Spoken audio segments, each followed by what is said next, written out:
మొక్కలాగా చూపిస్తుంది, ఒక చెయ్యి అభయమిస్తుంది. దానికి కారణం అంటే ఈ మొక్కలకు ఉన్న చెయ్యి ఏమిటంటే మనసారా నమ్మండి, నన్ను కొలండి, ఈ బాధలు ఈ మొక్కలు దాటి మీరు పైకి రాను అని చెబుతుందండి. ఈ అభయమిచ్చే చెయ్యి అంటే మిమ్మల్ని నేనే కాపాడుతాను అని చెబుతుంది. మరి వాడుకలో ఎక్కడ బాగుండి మరి వేరేగా ఉంటారు. ఒక చేతిలో గతంతో ఉందండి. అందుకే భక్తుల కోరికలు తీరుస్తున్నాడు వాడిపల్లి వెంకన్న. మరి మన ఎక్కడ బాబు ఎలా ఉన్నాడు అయ్యా? రాజు విగ్రహం ఉంటుంది, పాలరాజు విగ్రహం ఉంటుంది.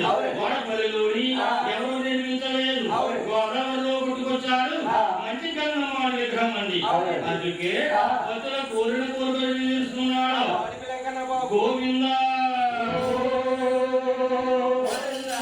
ఆరుగురు అనాథములు జన్మించారు, 7వ గర్భాన్ని ఎవరు జన్మిస్తున్నాడు? మన లోకానికి మహేశ్వరమూర్తి.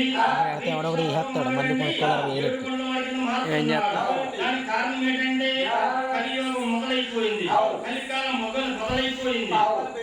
ఎన్నో పాపాలు జరుగుతున్నాయి, మంచి మాట వింటలేదు, మంచి పని చేయటం లేదు అని భక్తులందరూ బయలుదేరి దేవతలతో సరే ఆ కృష్ణ భగవాను నేను ఏడుకున్నారు. ఆ శ్రీకృష్ణ